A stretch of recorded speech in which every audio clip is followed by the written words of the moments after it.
Hi guys, welcome back to the channel. Just another update on the Street Fighter I'm building. As you can see, I made quite some progress. At first sight, I got the exhaust installed. I got the wiring loom into the bike. I got all the coolant hoses and the radiator installed.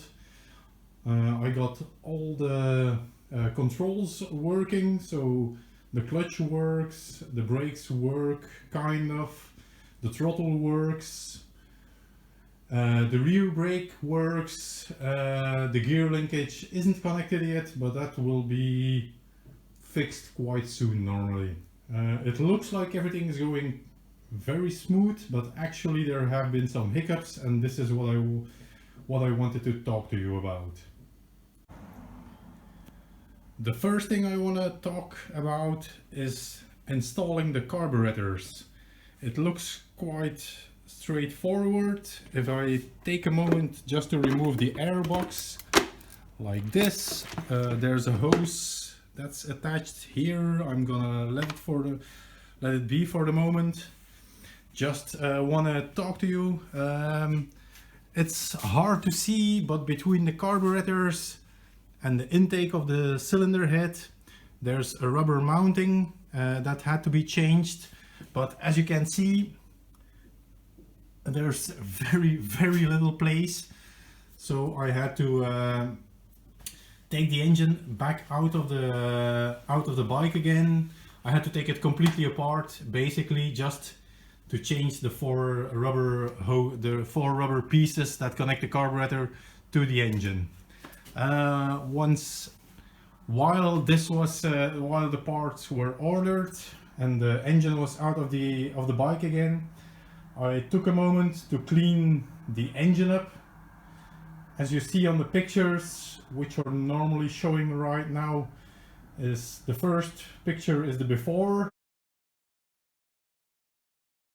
It was for an engine that's 30 years old, it was quite clean, but it could be improved upon. And after a few hours of polishing, of rubbing,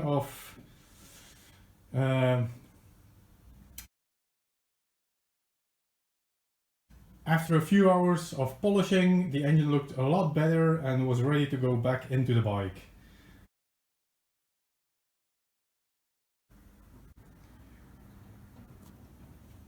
These are the four rubber parts I had to exchange. They go in between the cylinder head and the carburetor, and you can't see it, but they're hard as a rock. Actually, they should be smooth and supple, but they are really hard. They're 30 years old, so it's quite normal. But I couldn't install the carburetors because they were so hard. I even put some grease onto the rubber. As you can see, it's a bit shiny on the inside. That's because it's all lubed up, and I couldn't get them to fit or to sit nicely on the engine. So we ordered 4 new ones. They arrived quite quickly, and I installed them. I had to take these off with a pair of pliers because they were so hard. So once the carburetors were mounted on the engine, I put the bike back together and started routing all the wiring. As you can see here, it's a bit difficult. I know it's a bit dark. Oh damn, there's a clip falling into the engine. The wiring loom is in the bike. It's not yet completely installed. This is the wiring for the headlights and the dashboard. I still have a lot of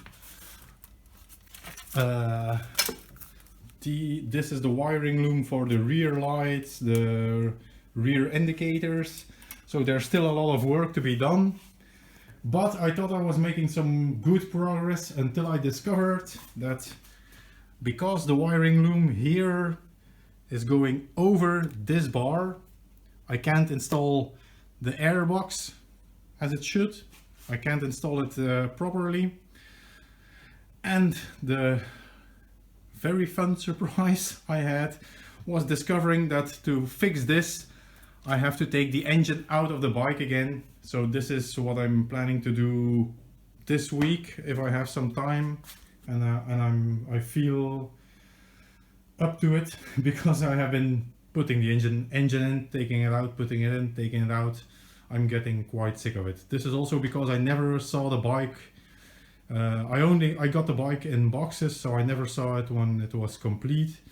So that's a little difficult for me. But otherwise, the brakes work, the clutch works, everything starts to come together. The brakes are installed, the front brakes, the radiator, all the hoses are connected. I even installed the exhaust, so to have an idea how it will look. But there's still a lot of work. And one final thing I want to talk about is the chain. This is the chain that was in the boxes. I'll take it out of the bag, and actually it looks quite good. So we expected to be able to use it, but this chain has been 4 years in a plastic bag, and as you can see, it's not very supple anymore, to say the least. And worst of all, I don't have the link to close the chain again. So I've ordered a new chain kit, new sprockets, new chain, just to be on the safe side. And I've also ordered a new oil filter, a new air filter, new oil, new spark plugs. So we can do the first maintenance for the engine. And then once that's done and we've got a battery, that's another thing I have to do. We can try to start the engine back up, and then we can continue and see what needs to be done, and we can start working out the lighting situation, the indicators, the fuel tank. Although I have a fuel tank here of the CBR600. Normally it will be that fuel tank. It fits, it works, it contains fuel, and there's a valve, there's a tap that goes on and off, so that's normally no problem. And we also have to fix the dash, because as you can see, for the moment, no dash, and a dash is kind of important.